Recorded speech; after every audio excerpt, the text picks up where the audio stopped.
팔복은요, 그 내용상 우리가 좀 전반부와 후반부, 전반전과 후반전으로 나누어 의미를 좀 둘 수 있을 것 같아요. 앞에 네 가지 복, 지난주까지 살펴본 이 네 가지 복은요, 하나님과의 관계 속에서 드러나는 신자들의 특징이라고 우리가 의미적으로 생각할 수 있을 것 같습니다. 지난주까지 살펴본 이 네 가지 복, 그리고 오늘부터 살펴볼 이 후반부의 네 가지 복은 사람들과의 관계 속에서, 그런 연계선상에서 우리가 좀 의미적으로 살펴볼 수 있을 것 같습니다. 그 전환점이 되는 말씀이 오늘 본문이죠. 복되도다 긍휼히 여기는 자여라고 시작됩니다. 그러니까 전반부의 이 네 가지 복이 나무로 비유하자면 뿌리라고 한다면, 후반부의 네 가지 복은 열매라고 생각할 수 있을 것 같습니다. 나무의 뿌리가 건강해야 정상적인 뿌리라면 그 뿌리에서 줄기가 나고 가지가 생기고 잎이 나고 열매를 맺게 되어 있죠. 그래서 오늘부터 살펴볼 네 가지는 열매라고 생각하면 될 것 같습니다. 그러니까 팔복이 말씀하는 심령이 가난한 자, 애통하는 마음을 가진 자, 온유한 심령, 의에 목마른, 의에 줄인 그런 심령들, 그리고 긍휼히 여김, 깨끗한 마음, 이러한 모든 것은 예수님을 따르는 신자들 안에서, 그리스도인들 안에서, 성도들 안에서 드러나는 실제적인 성품이라는 것입니다. 그리스도를 닮아가는 각 사람, 개인에게서 내적으로 일어나는 내면의 성숙을 보여주는 어떤 존재의 변화에 관한 말씀이라는 거죠. 심령이 가난한 자로 시작한 팔복은 이제 점진적으로 커지며 예수 그리스도를 닮아가는 우리의 내면의 모습을 보여주고 있다는 말씀이겠죠. 그리고 이제는 그 내면의 성숙함, 하나님과의 관계로부터 시작된 내면의 성숙함이 우리 이웃들과의 관계에서, 공동체적 관계에서, 사람들과의 관계, 타자와의 관계에서 어떻게 열매를 맺어야 되는지에 대해서 말씀해주고 있습니다. 긍휼히 여기는 자는 복이 있나니 긍휼히 여김을 받을 것이미요, 이렇게 얘기합니다. 그러니까 긍휼은 다른 사람과의 관계 속에서 드러나야 되는 신자들, 그리스도인들의 특징이라는 거죠. 우리에게는 과연 이웃을 향한 긍휼히 여기는 마음이 있는지 한번 스스로에게 물어봐야 될 것 같습니다. 긍휼히 여기는 마음이 있는지. 먼저 우리는 예수님께서 꺼내놓으신 이 긍휼이란 대체 무엇인지에 대해서 살펴봐야겠죠. 긍휼히 여기는 마음이 있는지를 좀 점검해 보려면요, 긍휼이라는 말은 성경에서 다른 표현으로 자비, 인자, 불쌍히 여김, 이런 단어들과 동의어로 사용되어집니다. 긍휼, 자비, 인자는 성경에서 우리가 참으로 많이 볼 수 있는 단어들이죠. 그렇다면 성경은 이 긍휼을 어떻게 이야기하고 있을까요? 야고보 사도는 이렇게 말합니다. 긍휼을 행하지 아니하는 자에게는 긍휼이 없는 심판이 있느니라. 다시 한번요, 긍휼을 행하지 아니하는 자에게는 긍휼이 없는 심판이 있다라고 얘기합니다. 참으로 무서운 말씀이죠. 그러니까 긍휼이란 우리가 타인과의 관계 속에서 선한 것을 선택할 수 있도록, 이웃과의 관계 속에서 그 사람을 선으로 대할 수 있도록 우리를 이끄는 동력이 된다는 얘기입니다. 하나님의 심판을 이기는 긍휼은 삶의 변화를 가져오는 선택이라는 거죠. 이런 의미에서 긍휼은 내면에 머물러 있는 것이 아니라 우리 내면으로부터 발동되어져서 우리가 선을 행할 수 있도록, 더 쉬운 말로 하면 남을 돕는 선택을 할 수 있도록, 남을 도울 수 있도록 실천적이고 행동적으로 우리를 움직이게 하는 동력이 되는 것이 바로 긍휼함이라는 것입니다. 무엇보다 여러분, 긍휼이야말로 주님의 성품이셨습니다. 마태복음 9장에 가면 예수님의 사역을 총정리해서 세 가지로 정리합니다. 예수님께서 이 땅에 오신 예수님의 사역, 그 공생의 사역이 무엇이었는지 세 가지로 아주 간략하게 요점적으로 정리합니다. 첫 번째는 가르치는 사역이었고, 두 번째는 천국의 복음을 전파하는 사역이었습니다. 그리고 마지막 세 번째는 모든 약한 것과 병든 것을 고치시는 사역이었죠. 주님은 가르치시기 위해 오셨고, 주님은 천국 복음을 전파하시기에 오셨고, 약한 자들, 병든 자들을 고치기 위해 오셨다는 것입니다. 이것이 주님의 3대 핵심 사역이었죠. 그리고 이것은 동일하게 이 시대의 교회가 감당해야 되는 핵심 가치입니다. 이 시대의 교회들이 감당해야 되는 핵심 사역이고요, 이것들을 감당해야 하는 것이 우리 개개인 성도의 책임이라는 것이죠. 그런데 여러분, 예수님께서 왜 가르치셨고, 왜 복음을 전파하셨고, 왜 병든 자들을 고치셨습니까? 그게 중요하죠. 예수님 사역의 동기가 어디로부터 출발했느냐 이거죠. 마태복음 9장에서 이 말씀을 열거한 후에 36절에 보면 이렇게 말씀하십니다. 예수님께서 무리를 보시니 불쌍히 여기신지라. 긍휼히 여겼다라는 거죠. 무리를 보시고 불쌍히 여기시니라. 이는 그들이 목자 없는 양과 같이 고생하여 기진함이라 라는 부연 설명을 합니다. 예수님이 이 3대 사역을 하신 이유와 동기가 바로 출발점이 무리를 보시고 불쌍히 여겼기 때문에 그들에게 가르치셨고 천국 복음을 전파하셨고 병든 사람들을 고치셨고 치유하셨다는 거죠. 왜 가르쳤습니까? 영혼을 향한 긍휼의 마음 때문이었던 것입니다. 왜 천국의 메시지, 천국의 복음을 전파하셨습니까? 무리들을 향한, 목자 없이 유린하는 그 무리들을 향한 긍휼한 마음 때문이었다는 거죠. 왜 병든 것과 모든 약한 것들을 주님께서 치유하셨습니까? 긍휼의 마음 때문이죠. 사랑하는 여러분, 우리가 그 긍휼을 받은 자라는 것입니다. 그 예수님께서 우리를 불쌍히 여기셨기 때문에 우리가 지금 그 긍휼의 은혜를 힘입어 이 자리에 올 수 있게 되었다는 것이죠. 여러분, 세상의 학자들은 사람을 만날 때 어쩌면 무식한 자와 유식한 자로 구분할 수 있습니다. 학위를 가진 자와 학위를 갖지 못한 자로 구분할 수 있을 것입니다. 장사하는 상인들은요, 돈으로 사람의 머릿수를 셀 수도 있을 것입니다. 사람이 몇 명 모이면 얼마를 벌겠구나. 여러분, 정치인은 사람을, 자기를 지지하는 한 표로 볼 수도 있는 거죠. 저 사람이 나를 뽑아줄 한 표로 사람을 대할 수 있을 것입니다. 전쟁 가운데 있는 군인은 사람을 적군과 아군으로 나눠서 볼 수 있을 것입니다. 그러나 이 성경 속에서 주님이 수많은 군중을 바라보시던 주님의 시선은 그들을 불쌍히 여기는 안목으로 봤다는 것입니다. 안목으로요. 우리에게는 무엇보다 영혼들을 불쌍히 여기는 그 주님의 안목이 필요할 것입니다. 그 마음이 우리에게, 그 시선이 우리에게 필요하다는 것입니다. 어떤 사람은 한 표로 보고 어떤 사람은 돈으로 사람을 볼 수도 있을 것입니다. 어떤 사람은 배운 자와 배우지 못한 자로 나눠 볼 수도 있을 거지만, 하지만 주님의 마음은 그런 데 관심이 전혀 없었다는 것입니다. 주님의 마음은 불쌍히 여기는, 목자 없이 유린하는 방황하는 그 영혼들이 너무나도 불쌍했던 것이 주님의 마음이라는 것이죠. 팔복 설교의 대가로 알려진 청교도 설교자 토마스 왓슨 목사님은 은혜와 긍휼을 이렇게 설명합니다. 은혜란 받을 자격이 전혀 없는 사람에게 거저 베풀어주는 호의, 구원받을 자격이 전혀 없는 인간에게 거저 주시는 호의라는 것입니다. 이것이 은혜라는 거죠. 거저 주시는 거죠. 이에 반해 긍휼은 당연히 주어야 할 것을 주지 않는 자비라고 설명합니다. 당연히 주어야 될 것이 무엇입니까? 저주죠. 죄인에게 저주는 마땅한 것입니다. 형벌은 마땅한 것이죠. 그런데 하나님께서는 사람을 불쌍히 여겨서 그 진노를 거두셨다라는 것입니다. 긍휼은 불쌍히 여기는 것입니다. 불쌍히 여기는 마음. 비참한 상태 속에 놓여 있는 자들을 불쌍히 여겨 그들을 실제적으로 돕는 자리까지 가는 것이 긍휼이라는 거죠. 누가복음 10장에 보면 우리가 잘 알고 있는 이야기가 하나 있습니다. 율법교사가 예수님께 나와 예수님께 이렇게 묻습니다.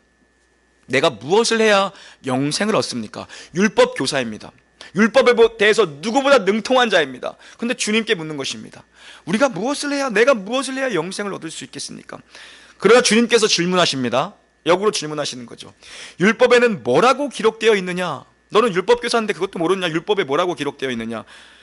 누구보다 잘 알았겠죠. 율법에 대해서는 하나님을 사랑하고 이웃을 사랑하라고 기록되어 있습니다.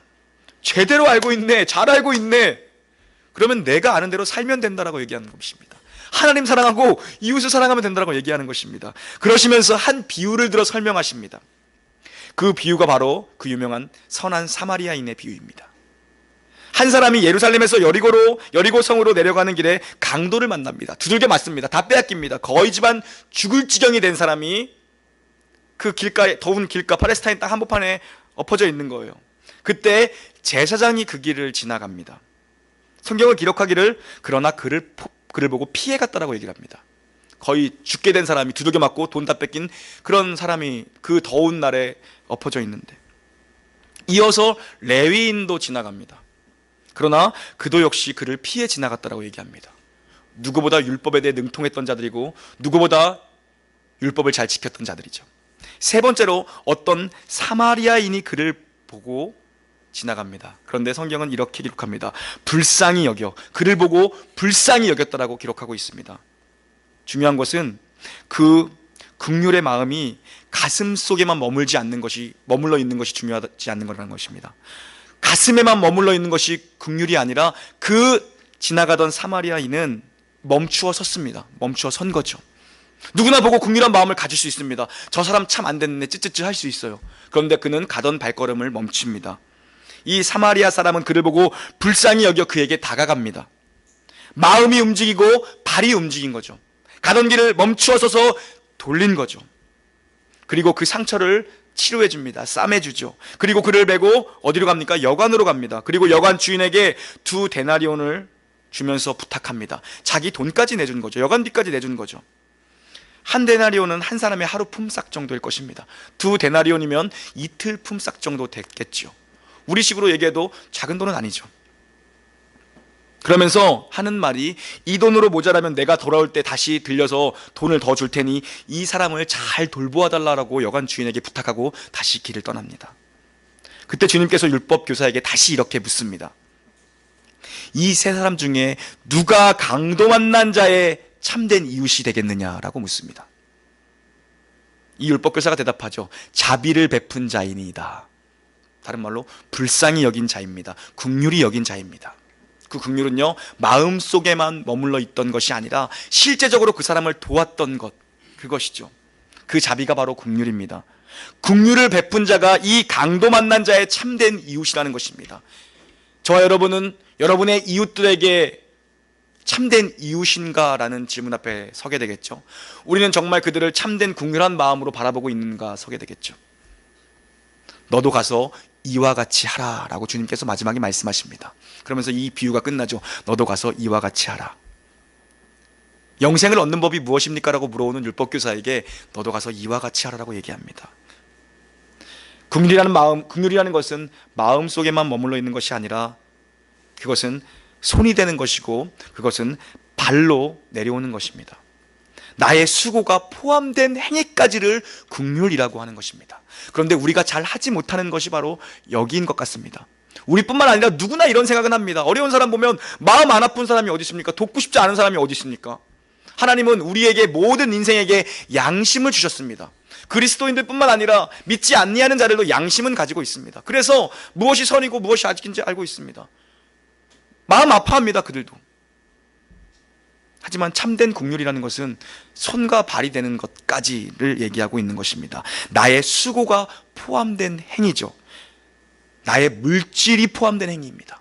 2데나리온을 줄 수 있는 그 자리까지 나의 시간 더 죽겠고 갈 길이 바쁨에도 불구하고 나의 시간을 들여서 그를 부축해서 그 여관까지 데려가는 그 행위, 대가를 지불하는 것입니다. 그것이 긍휼이죠. 그것이 진짜 긍휼함이라는 것입니다.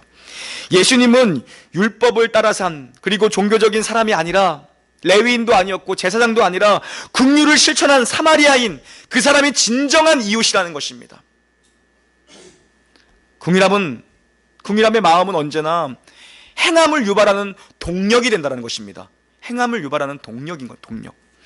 실제적인 행동이고 구체적인 손길이라는 것이죠. 성경에서 말하는 긍휼은 우리를 실제적인 행동으로 이끄는 동력, 즉 동사적 의미를 갖고 있다는 것입니다. 마음속에만 머무는 것이 아니라 그것이 실제가 되어 움직이는 손과 발이 되는 것, 주님의 심장을 가지고 나아가는 것, 그것이 긍휼함이라는 것입니다. 신명기 15장에서 하나님은 이렇게 말씀하십니다. 여호와께서 내게 주신 땅 어느 성읍에서든지 가난한 형제가 너와 함께 거주하거든, 가난한 형제가 너의 이웃이거든, 그 가난한 형제에게 내 마음을 완악하게 하지 말며 내 손을 움켜쥐지 말라. 반드시 내 손을 그에게 펴서 그에게 필요한 것을 넉넉히 꾸어주라라고 하나님께서 말씀하고 계십니다. 손을 움켜쥐지 말고 손을 펴서 넉넉히 주라, 넉넉히 꾸어주라고 말씀하고 계십니다. 여러분, 긍휼이라는 것은 이처럼 손을 움켜쥐는 것이 아니라 손을 펴서 돕는 것입니다. 그런데 어떻게 돕습니까? 돕긴 돕는데 어떻게 돕나, 이것이 중요하죠. 넉넉히 도우라고 말씀하십니다. 아낌없이 주라는 거죠. 아낌없이 주라는 거죠. 감리교회 창시자 요한 웨슬레는 이렇게 얘기했습니다. 호주머니가 회개하지 않은 자는 진정한 그리스도인이 아니다 라고까지 못 박아 얘기합니다. 당신의 호주머니가 회개하지 않았다면 당신은 진정한 그리스도인이 아닙니다. 이렇게 못 박아 얘기합니다. 참된 그리스도인은 물질관 자체에 변화가 생긴 자라는 것입니다. 모든 것에 삶의 변화가 생긴 자, 물질관 자체에 변화가 생긴 거라는 것입니다. 여러분, 우리가 어떻게 헌금을 드릴 수 있는 자가 되었습니까? 우리가 어떻게 주님 앞에 드릴 수 있는 자가 되었습니까? 우리 전에는 결코 드릴 수 없던 자들이었습니다. 100원 하나도 드릴 수 없던 자들이 바로 우리였습니다. 그러나 하나님의 은혜를 경험하고 나니까 우리는 이제는 주님 앞에 더 드리지 못하는 것이 안타까운 자로 완전히 변화된 것입니다. 이거는 세상의 사람들은 가히 논리적으로 설명할 수 없습니다. 이것은 알 수 없는 것입니다. 우리는 결코 드릴 수 없는 자들이었습니다. 하지만 이제는 주님 앞에 드리기에 힘쓰며 더 드리지 못하는 것을 안타까워하는 자들이 바로 그리스도인이라는 것이죠. 내가 손해보지 않으면서, 내가 대가를 지불하지 않으면서, 내가 낮아지지 않으면서 그저 의자에 앉아서 그 사람 참 안 됐다 하고 끝내는 것은 긍휼히 여기는 것이 아니라는 것입니다. 주님께서 보여주신 대로 영혼들을 긍휼히 여기사, 우리 주님께서 우리를 불쌍히 여기셔서 그 높은 보좌를 버리시고 이 땅에 낮고 천한 모습으로 오셔서 죽기까지 우리를 사랑하신 것처럼 그 사랑을 받은 우리이기에 그 사랑을 한 덩이라도 나눌 수 있는 것이 바로 신자여야 한다는 것입니다. 그렇다면 여러분, 우리는 어떻게 이 땅에서 긍휼을 나타내며 긍휼을 여기는 사람으로 살 수 있겠습니까? 아마 우리 삶에 다양한 방식으로 이 긍휼함이 표출될 수 있을 것입니다. 하나님 내게 주신 은사와 내게 주신 재능으로 또 내게 맡기신 사명대로 다양한 방법으로 이 긍휼을 우리는 나타내며 표현하며 살 수 있을 것입니다. 마태복음 25장에 보면 이 긍휼의 다양한 표현들이 나옵니다.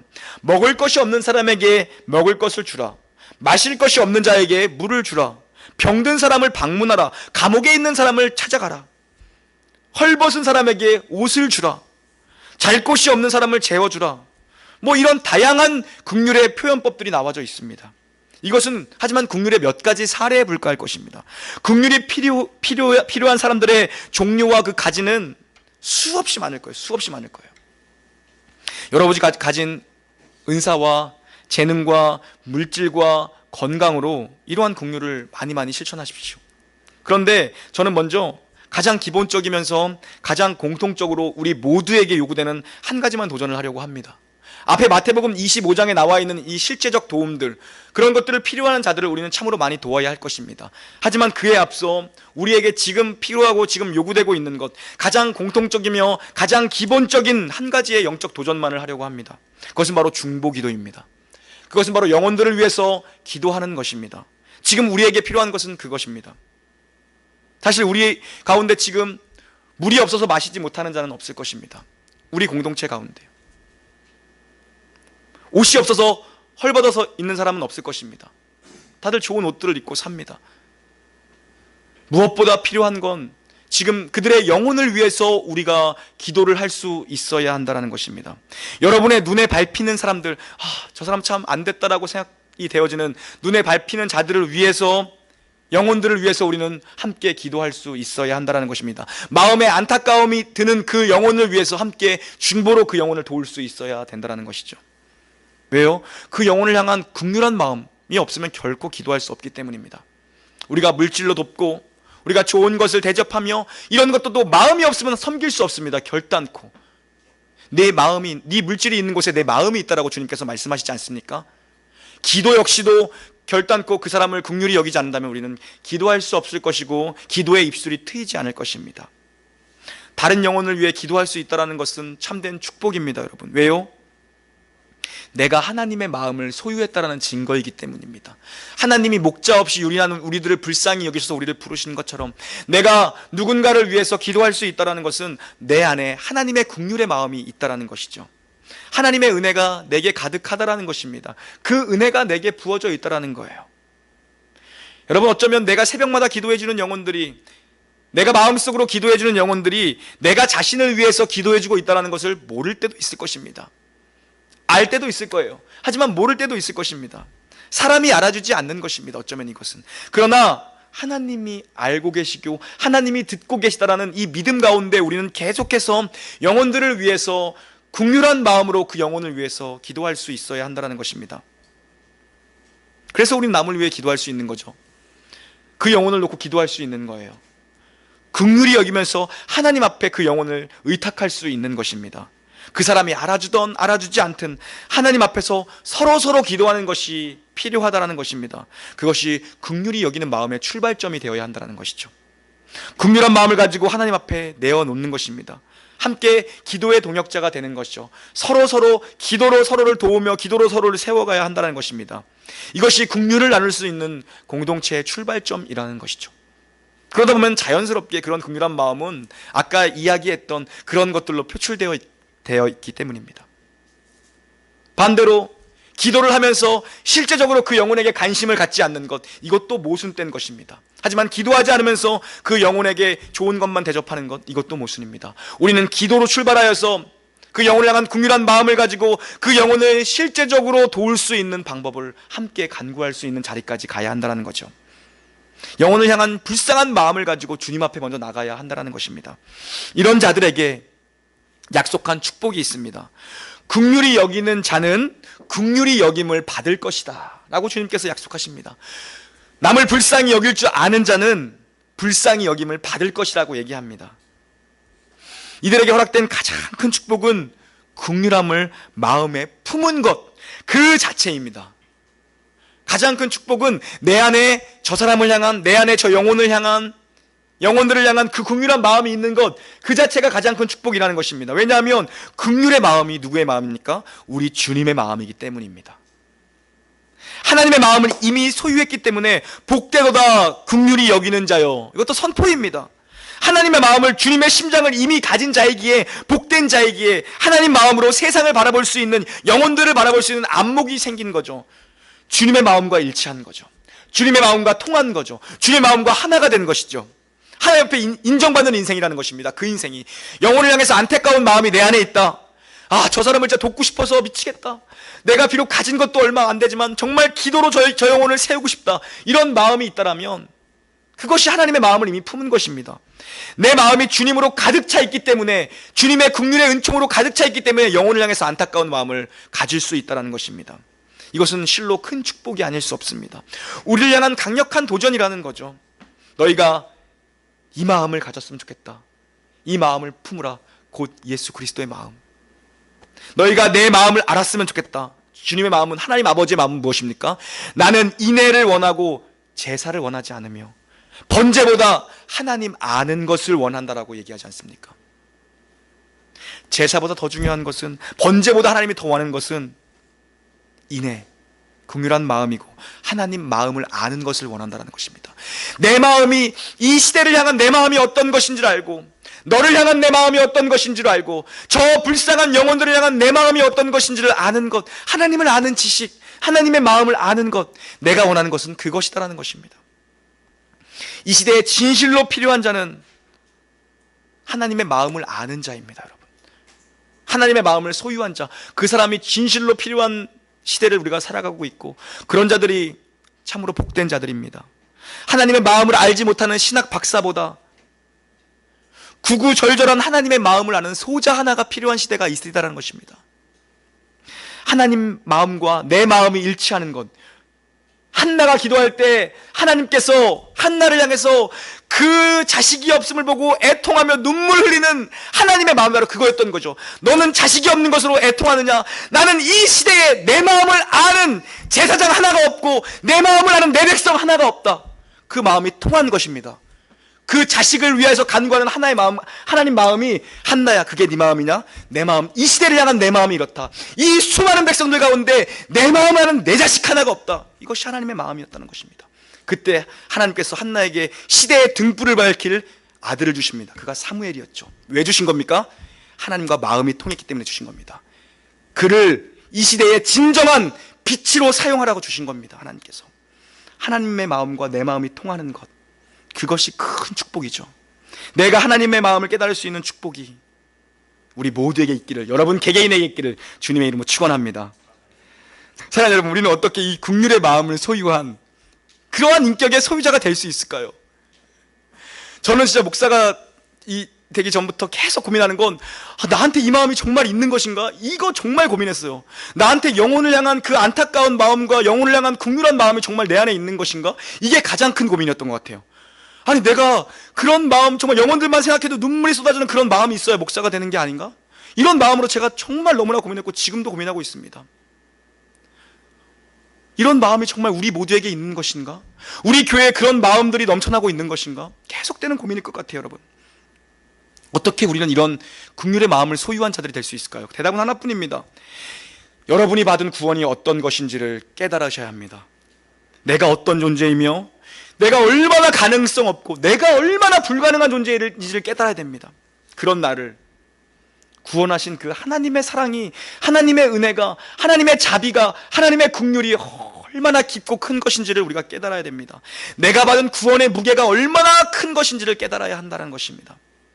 하나님이 신께서 얼마나 나를 극진히 대우해 주셨는지 한번 기억해 보십시오, 여러분.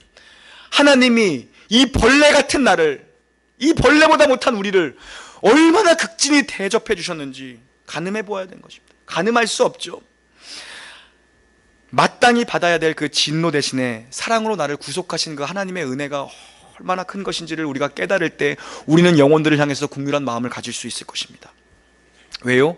우리를 불쌍히 여기사 그리스도 예수 안에서 우리를 용서하시고 우리를 죄 없다 하시고 우리를 의롭게 여겨주신 거죠. 이걸 어떻게 이 짧은 세치어로 다 표현할 수 있겠습니까? 그 사랑 받은 자들만 알 수 있는 거죠. 다 표현할 수 없습니다. 이것은요, 그 사랑 받은 사람만 알 수 있는 그 은혜. 그리스도인의 신앙 생활이라는 것은 용서와 사랑에서 출발하는 것입니다. 우리가 얼마나 용서를 하며 살아가고 있는지 한번 생각해 보십시오. 여러분 얼마나 용서하며 살아가십니까? 잘 못하는 것 같아요. 저는요, 용서를 못하는 것 같아요. 얼마나 사랑하며 살아가고 있는지 우리가 한번 돌아봐야 할 것입니다. 자신이 없지만 그래도 그 길을 가라고 부름받은 것이 우리입니다. 지금은 비록 자신이 없지만 길거리에서 빵빵만 거려도 창문을 올렸다가 내리려고 하는 게 우리의 이 못난 성품이지만, 그래도 그 길을 가라고 주님께서 부르신 겁니다. 언제까지요? 아무것도 바라지 않고 줄 수 있는 그날까지, 대가 없이 사랑할 수 있는 그날까지 가라고. 바라지 않고 줄 수 있는 것, 그것이 참된 사랑이라는 것입니다. 하지만 세상은 대가를 바라고 주려고 합니다. 그리고 이젠 교회 안에서도 대가를 바라면서 주려고 합니다. 하지만 대가를 바라지 않고 줄 수 있는 것, 그 자리까지 우리가 갈 수 있느냐라는 것입니다. 마태복음 18장에 가면 베드로가 주님께 묻습니다. 주님, 형제가 나한테 죄를 범하면 몇 번까지 용서해야 됩니까? 베드로가 의기양양했죠. 왜냐? 맨날 주님한테 혼났거든요. 이번에는 좀 칭찬 좀 받을 수 있겠다. 주님, 당당하게 얘기했습니다. 한 7번이면 되지 않겠습니까? 칭찬받을 것처럼 얘기했습니다. 의기양양했겠죠. 아마 이 정도면 주님도 칭찬하실 거야. 내가 성숙했다라는 걸 이제 좀 받아주실 거야. 뭐라고 말씀하십니까? 7번씩 70번이라도 용서하라는 것입니다. 7번씩 70번. 그러면서 비유를 또 들어 설명하십니다. 1만 달란트를 빚진 자가 있는데, 1만 달란트, 우리 돈으로 환산하면 셀 수 없는 단위입니다. 수십 조입니다. 수십억, 수백억이 아니라 수십 조입니다. 갚을 능력이 없습니다. 그러자 살려달라고 애원을 합니다. 주인을 찾아가서. 그래서 주인으로부터 1만 달란트의 빚을 탕감받습니다. 이것은 우리의 구원에 관한 이야기를 설명하시는 것입니다. 갚을 수 없는 것을 주님께서 탕감해 주십니다. 우리의 죄 지은 죄가가 너무나도 커서 우리의 의로 어떤 것으로도 우리는 구원을 받을 수 없는데 주님이 그 많은 죄를, 1만 달란트보다 더 큰 죄를 탕감해 주십니다. 주님, 얼마나 기뻤겠어요, 여러분? 얼마나 기뻤겠습니까, 여러분? 1만 달란트를 탕감받은 거예요, 여러분. 수십 조를요. 우리가 그렇게 구원을 받은 자라는 것입니다. 너무 기뻐서 미친 듯이 이 사람이 돌아가는 것입니다. 그런데 길에 가다가 한 명을 만납니다. 누굽니까? 자기에게 100데나리온 빚진 자. 100데나리온. 100데나리온도 우리 돈으로 하면 큰 돈이죠. 왜냐하면 한 데나리온이 하루 품삯이니까. 100데나리온. 한 달 월급 정도 되겠네요. 100데나리온 빚진 자를 만납니다. 자기가 1만 달란트를 탕감받았는데 100데나리오 나한테 꼬간 놈을 만난 거야. 어떡합니까? 그 사람 목을 비틉니다. 돈 갚으라고. 그리고 그 놈을 감옥에다 쳐놓습니다. 예수님이 이렇게 예를 들어 설명해 주십니다. 우리 모습 아닌지 돌아봐야 될 것 같지 않습니까? 예수님은 용서받을 수 없는 우리를 용서하시고 죄악으로 파멸된 진노의 자리에 떨어져 있을 수밖에 없는 우리를 긍휼히 여겨 구원하셨습니다. 값주고 사신 거예요, 주님이. 그런데 우리는 형제의 작은 허물과 티끌 하나를 용서하지 못하는 게 저의 모습이고 여러분의 모습이 아닌지는 돌아봐야 할 것입니다. 사랑하는 여러분, 하나님이 여러분을 얼마나 극진히 대우해 주셨기에 여러분이 이 자리에 앉아 계실 수 있습니까?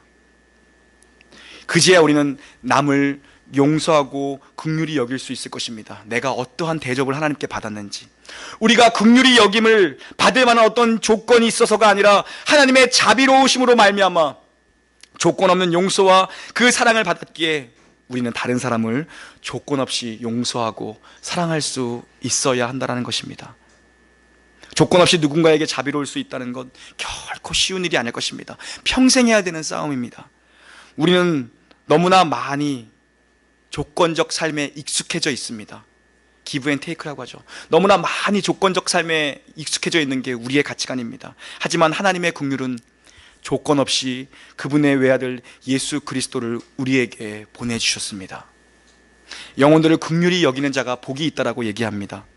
가까이는 여러분 가정에 있는 남편들을 향해서 긍휼한 마음을 가지시고, 자녀들을 향해서, 가족들을 향해서, 아직 믿지 않는 여러분의 가족의 많은 식구들을 위해서, 또 여러분 이웃들을 위해서, 우리 공동체 안에 있는 자들을 위해서, 그리고 실제적으로 우리의 필요를 정말 우리의 도움을 필요로 하고 있는 많은 이 세상의 어려운 자들을 향해서 우리는 긍휼한 마음을 가질 수 있어야 할 것입니다. 그때 우리는 비로소 하나님 앞에서 진정한 긍휼히 여겨주심의 은혜를 받게 될 것입니다. 아멘. 함께 찬양하겠습니다.